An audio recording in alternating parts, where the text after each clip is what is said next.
किसी भी देश की व्यवस्था को शांतिपूर्ण ढंग से चलाने के लिए कुछ नियमों के संग्रह बनाए जाते हैं जिसे उस देश के प्रत्येक नागरिकों को मानना होता है, उसका पालन करना होता है। इसे हम संविधान कहते हैं। प्रत्येक संविधान की अपनी कुछ विशेषताएं होती है। हमारे भारतीय संविधान की भी कुछ विशेषताएं हैं, जिनमें से मुख्य विशेषता है धर्मनिरपेक्षता। ये धर्मनिरपेक्षता क्या है और भारतीय संविधान के मुख्य विशेषता के रूप में इसे क्यों जाना जाता है? क्लास 8 एनसीईआरटी पॉलिटी का ये सेकंड चैप्टर है और इसमें हम जानेंगे कि धर्मनिरपेक्षता भारत में इतना महत्वपूर्ण क्यों है। धर्मनिरपेक्षता के महत्व को समझने के लिए आप एक एग्जाम्पल के थ्रू ऐसे समझ सकते हैं। मान लीजिए आप अमेरिका के नागरिक हैं और आपका धर्म हिंदू या मुसलमान है और आप अमेरिका के ऐसे भाग में रहते हैं जहाँ पे ईसाइयों का कट्टरपंथी बहुत ताकतवर है। वहाँ रहने के लिए आपको किराए पे मकान नहीं मिल पा रहे हैं, खाने के लिए सही भोजन नहीं मिल पा रहा है, तो वहाँ पे आपको कैसा महसूस होगा? धर्म और आस्था के आधार पर किसी के साथ भेदभाव नहीं होना चाहिए। यह सोच इस मान्यता पर आधारित है कि धर्म से संबंधित किसी भी तरह का वर्चस्व खत्म होना चाहिए और यही धर्मनिरपेक्षता का मूल मंत्र है। भारतीय संदर्भ में इसका क्या अर्थ है, आइए डिस्कस करते हैं। धार्मिक भेदभाव का एग्जाम्पल तो हमारे इतिहास में भी मिलता है। आपने ऐसे ही एग्जाम्पल हिटलर का सुना होगा, जिसने जर्मन यहूदियों को किस तरह मारा, कितने यहूदियों की हत्या कर दी, उस पे किससे कैसे कैसे अत्याचार किए। लेकिन अब वही यहूदी धर्म को मानने वाले इज़राइल में भी मुसलमान और ईसाई अल्पसंख्यकों के साथ अमानवीय व्यवहार कर रहे हैं। इसी तरह सऊदी अरब एक इस्लामिक कंट्री है जहाँ पे गैर मुसलमानों को मंदिर और गिरजाघर बनाने की अनुमति नहीं है और ना ही इस धर्म के लोग सार्वजनिक स्थान पर इकट्ठा हो सकते हैं पूजा अर्चना के लिए। इन सभी एग्जाम्पलों में आपने देखा कि एक धर्म के लोग अन्य धार्मिक समुदाय के लोगों के साथ या तो भेदभाव कर रहे हैं या फिर उनका उत्पीड़न कर रहे हैं। भेदभाव ऐसी घटनाएं तब ज़्यादा बढ़ जाती है जब दूसरों धर्म के स्थान पर राज्य किसी एक धर्म को अधिकृत मान्यता प्रदान करता है। जाहिर है कोई भी व्यक्ति ना तो भेदभाव से शिकार होना चाहेगा और ना ही किसी दूसरे धर्म का दबदबा झेलना चाहता है। धर्मनिरपेक्षता क्या है? भारतीय संविधान में मौलिक अधिकारों की व्याख्या की गई है। ये अधिकार न केवल राज्य की सत्ता से हमें बचाते हैं, बल्कि बहुमत की निरंकुशता से भी हमारी रक्षा करते हैं। यहाँ पहले हम बहुमत और अल्पसंख्यकों को समझते हैं। किसी भी देश में जाहिर है कि किसी भी एक धर्म के लोगों की संख्या ज़्यादा और दूसरे धर्म के लोगों की संख्या कम होगी। तो जिस धर्म के लोगों की संख्या ज़्यादा होगी उसे बहुमत और जिन धर्म के लोगों की संख्या कम होगी उसे अल्पसंख्यक कहा जाता है। भारतीय संविधान में सभी को अपने धार्मिक विश्वास और तौर तरीकों को अपनाने की पूरी छूट दी गई है। सबको समान धार्मिक स्वतंत्रता दिया गया है। सबकी धार्मिक स्वतंत्रता को ध्यान में रखते हुए भारतीय राज्य ने धर्म और राज्य की शक्ति से एक दूसरे को अलग रखा है। धर्म और राज्य के अलग रखने की इसी अवधारणा को धर्मनिरपेक्षता कहा जाता है। लेकिन आखिर धर्म को राज्य से अलग रखना महत्वपूर्ण क्यों है? धर्मनिरपेक्षता का सबसे महत्वपूर्ण पहलू है धर्म को राज्य सत्ता से अलग रखना। एक लोकतांत्रिक देश में यह बहुत ज़रूरी है कि राज्य को धर्म से अलग रखा जाए, क्योंकि अगर बहुमत वाला धर्म के लोग सत्ता में पहुंच जाते हैं तो उनका समूह दूसरे धर्मों के खिलाफ भेदभाव करने और उन्हें परेशान करने के लिए इस सत्ता और राज्य के आर्थिक संसाधनों का इस्तेमाल कर सकता है। बहुमत की इस निरंकुशता के चलते धार्मिक अल्पसंख्यकों के साथ भेदभाव हो सकता है, उसके साथ जोर जबरदस्ती हो सकती है, यहाँ तक कि कई बार उनकी हत्याएं भी कर दी जाती है। बहुमत चाहे तो अल्पसंख्यकों को उसके धर्म के अनुसार जीने से रोक सकता है।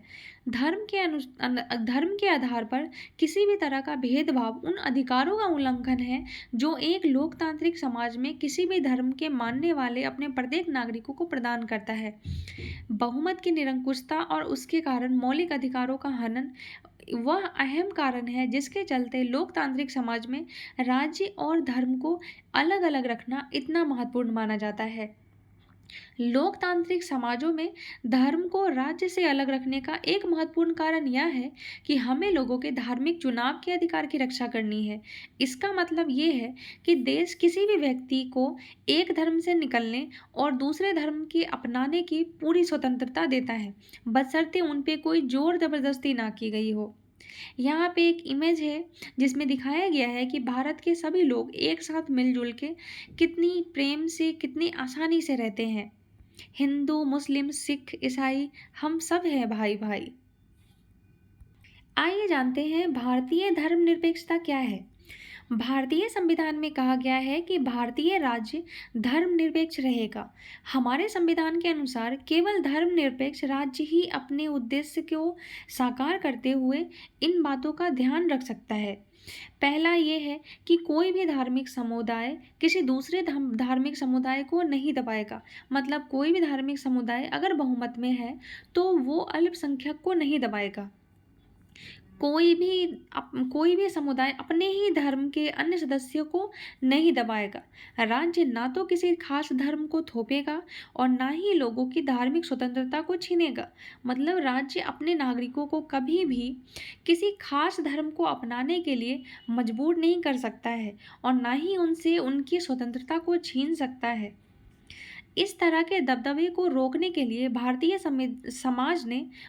राज्य ने कई तरह से काम किया है, जिसमें से पहला तरीका यह है कि वह खुद को धर्म से दूर रखता है।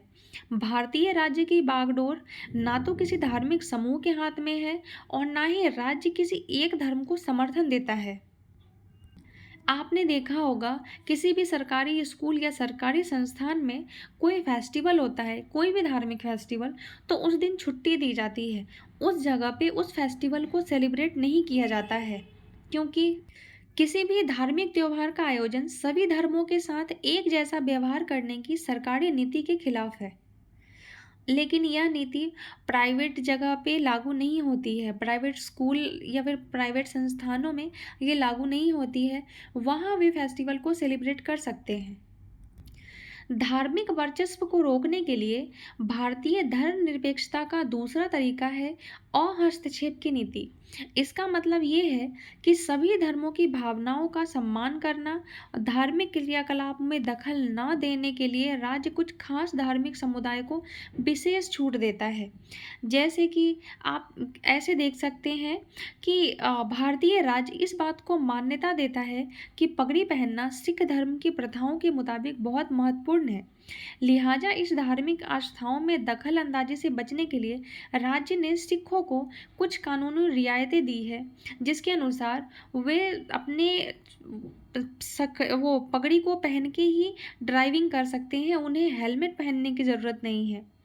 धार्मिक वर्चस्व को रोकने के लिए भारतीय धर्मनिरपेक्षता का तीसरा तरीका हस्तक्षेप का तरीका है, जिसमें राज्य ऐसी भेदभाव वाले प्रथाओं को में हस्तक्षेप करता है जिससे लोगों में भेदभाव हो रहा है। कई बार ऊंची जाति के लोग नीची जाति के लोगों को दबाते हैं और इससे उनके मौलिक अधिकारों का हनन होता है, क्योंकि वे सभी देश के नागरिक हैं। जिस तरह एक माता पिता के प्रत्येक संतान को उसकी संपत्ति में बराबर का अधिकार होता है, उसी तरह हमारे देश के प्रत्येक नागरिकों को समान अधिकार की रक्षा करना है। राज्य का हस्तक्षेप सहायता के रूप में भी हो सकता है। भारतीय संविधान धार्मिक समुदाय को अपने स्कूल और कॉलेज खोलने की अधिकार भी देता है। गैर प्राथमिकता के आधार पर राज्य उन्हें सीमित आर्थिक सहायता भी देती है। इसका मतलब ये है कि अगर कोई अल्पसंख्यक अपना धार्मिक समुदाय खोलना चाहे तो राज्य उन्हें आर्थिक सहायता करता है, उन्हें कुछ पैसे देके। अब जानते हैं कि भारतीय धर्मनिरपेक्षता दूसरे लोकतांत्रिक देशों की धर्मनिरपेक्षता से किस तरह अलग है। इसको समझने के लिए आप अमेरिका के एग्जाम्पल से समझ सकते हैं। अमेरिका के स्कूल में सुबह सुबह बच्चे वफादारी की शपथ लेते हैं।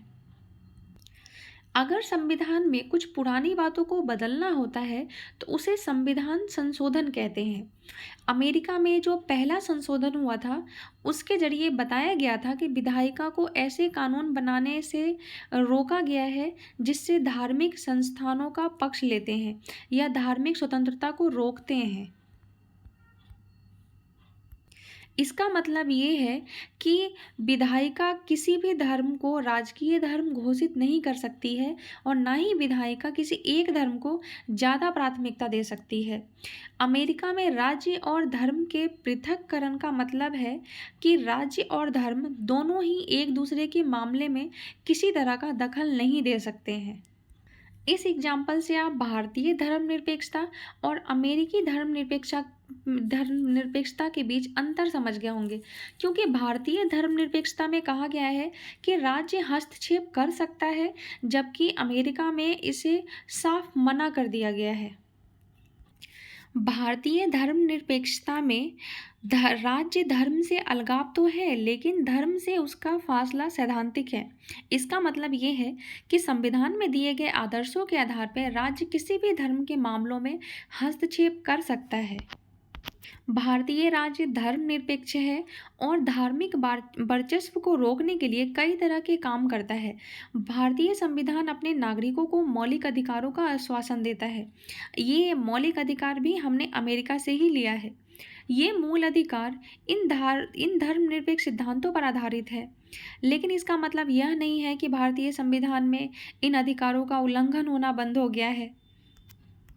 वास्तव में देखा जाए तो ऐसे ही उल्लंघन की वजह से हमारे सामने संवैधानिक व्यवस्था की ज़रूरत बनी हुई है। इस तरह के अधिकारों के होने का ज्ञान हमें इन अधिकारों के उल्लंघन के प्रति संवेदनशील बनाता है। जब कभी ऐसा होता है तो हमें इसके खिलाफ सही कदम उठाने की क्षमता भी उसी से मिलती है। फरवरी 2004 में फ्रांस में एक कानून बनाया गया।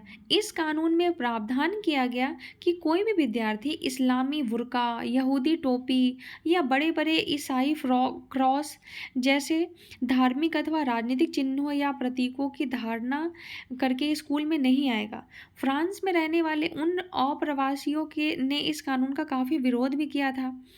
वे मुख्यतः अल्जीरिया, ट्यूनीशिया और मोरक्को आदि उन देशों से आए थे जो पहले फ्रांस के उपनिवेश थे। 1960 के दशक में फ्रांस में मजदूरों की कमी हो गई थी। उस समय इन अप्रवासियों को फ्रांस में आकर काम करने के लिए वीज़ा, यानी कि वीज़ा ऐसा होता है जिससे उस कंट्री में जाने का एक प्रवेश पत्र के रूप में देखा जाता है। इन अप्रवासियों को बेटियां स्कूल में अक्सर सिर पर रुमाल बांध कर जाती है, लेकिन इस नए कानून के लागू होने के बाद उन्हें सिर पर रुमाल बांधने के कारण स्कूलों से निकाल दिया गया है। ये चैप्टर यहीं ख़त्म होता है। उम्मीद है आप धर्मनिरपेक्षता को समझ गए होंगे। वीडियो पसंद आई हो तो लाइक करके कमेंट में ज़रूर बताएं। मिलेंगे अगले वीडियो में, तब तक के लिए बाय बाय। मेरे साथ बने रहने के लिए थैंक यू सो मच।